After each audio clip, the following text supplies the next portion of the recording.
Well, on the phone now we have a young lady who thinks going to be one of the highlights of maybe next year. She's a young singer-songwriter that just goes by the name of Sophie. Yes, just the one name, Sophie.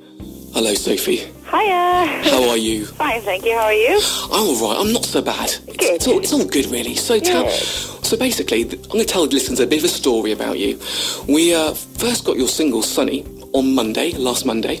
Yeah. And we all loved it so much, we thought we've got to get on the phone, and then literally last minute, you're here. Yes, I'm here. So I have to be honest, I know nothing about you. All right. So tell me more. Yeah, I can help make a difference there. So, yeah, basically, I'm originally from Malta, although I am half English because my mum's from Nottingham. I've come to the UK many, many times, but usually it's just for, seeing family holidays and stuff like that.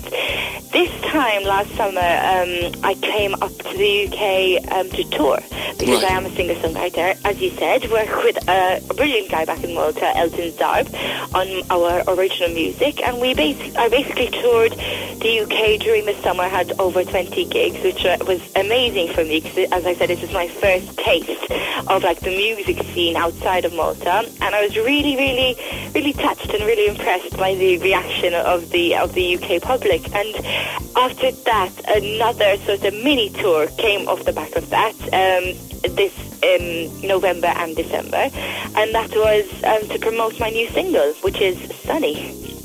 Wow, I guess that's the Malta connection there. Oh, Sunny. Yes, it's sunny. It is, well, at the moment it is quite cold in Malta, but I'm led to believe, because I am now based in the UK, I've moved over here. But yeah, it has that was the inspiration. It is very sunny usually in Malta. So, I mean, UK audiences, how do they differ between sort of UK and Malta? Well, UK audiences are very different to the Maltese audiences. I mean, in Malta is such a small place. I love it. It's my home. But it's so small. Everyone knows everyone. So people do know me back in Malta. And as I said, being this is the first time I brought my music to the UK, I was a bit nervous to see what the reaction would be by the British public. So I was the first impressions are everything. I always go by that saying, first impressions are everything. So I was actually quite nervous to see just how they take everything. But it was actually quite successful. I mean, the British audiences, they're so lively. And some of the events I did throughout the summer, even November and December, switching on the light, some Christmas lights here and there. I mean, everyone's so lively, and now the Christmas spirit is kicked in, and I think that's the main difference. The sort of energy the British public have, and the reaction. They sing along to the songs they know. They dance along if they like the sounds of the songs you're singing. And I like that. I like that feedback, that energy the audience gives me, makes me it powers me on through the rest of my performances. Yeah, so you find it quite sort of, I guess it's sort of endearing, really, the fact that they sort of push you on and want you to do better. I think UK audiences as a whole, I think, are probably open-minded. Yes, exactly. And back in Malta, I did a lot of TV. So really it's just studio audiences, this, rather than this summer in the UK, it's live events, at different locations up and down the country. And it was just an amazing experience, and everyone had so much energy and literally powered me on. Was it quite refreshing and invigorating to come to country when you're completely unknown? Yes, it was. I've been obviously to the UK, to London, before this summer, because I love this. It's my second home.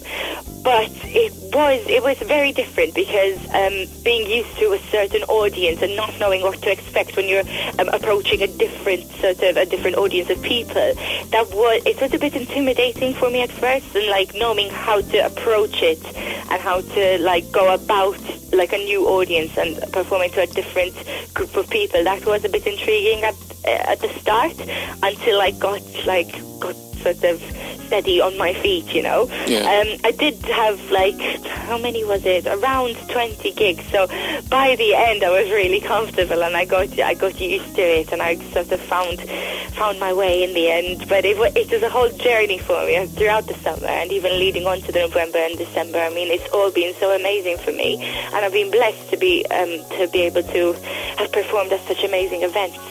Fantastic. Are you sort of gigging with a live band, or is it sort of backing tracks? At the moment it is backing tracks in the UK, just because I was putting together a band back in Malta, but unfortunately due to like funding and like accommodation and all the rest, it wasn't a possibility for them to travel with me, unfortunately. I like to keep in touch, and when I go back to Malta, eventually I will definitely keep in touch with them, meet up, jam a bit here and there. But at the moment it is for a backing track. I am looking to form a band pretty soon. That's like one of the next steps in 2013. That's the plan. Yeah, because I love live music, and at these sort of gigs, obviously, if they're equipped enough to obviously take a live band and produce a live sound, then that's amazing. I mean, there's nothing better than live music, I believe. Definitely, without question. That's what it's all about, really. Yeah. So this new single, then, is it sort of your first foray, your first UK single? Well, to be honest, it is my second single. The first one was, I think it was around almost at the beginning of this year. It was released. It was Love to Love You, an original song of mine.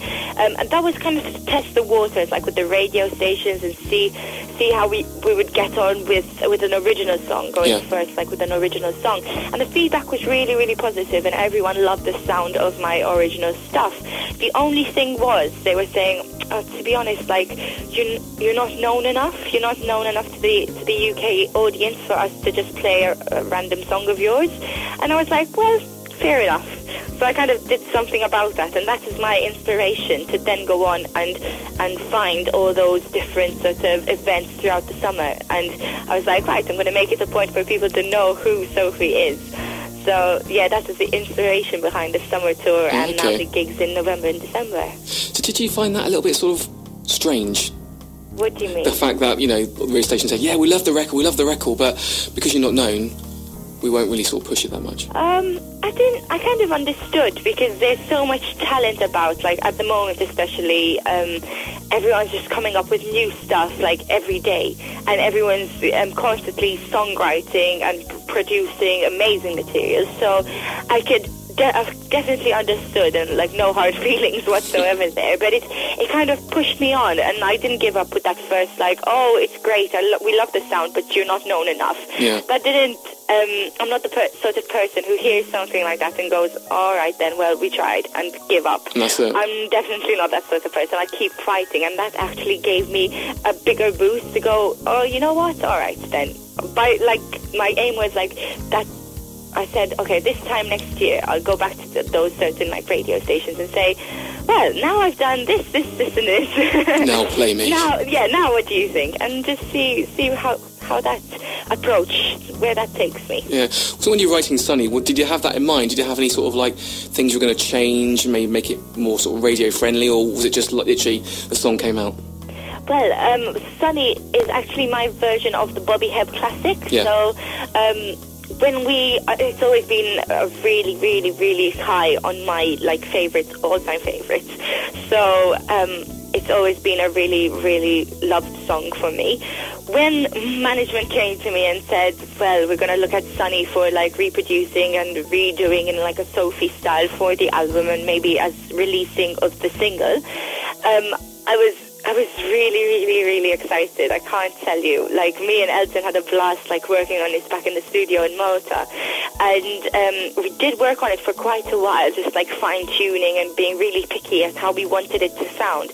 Because first, we kind of stuck to the more laid-back version. So we did, like, a sort of bluesy, like, R&B sort of twist, which is completely different. If you've heard my version now, it's completely different to what it sounds like now, which is actually interesting, because the version that we now have released, it's actually been out for 2 days, very exciting.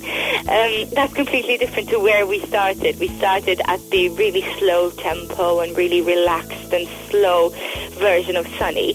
But then we were like, okay, let's kind of turn it on its head. So that's one version of Sunny that we've come up with. What happens if we look at creating more of a like summer anthem, or like a party song, an upbeat version of the song? And we looked at like different people who have covered the song, because it's been done so many times by so many amazing artists, and we just looked at how versatile one song can be, and that's how we ended up with this version of Sunny. And I think it is my favorite, my favorite version of the song. Like, I preferred it to the more laid back sound.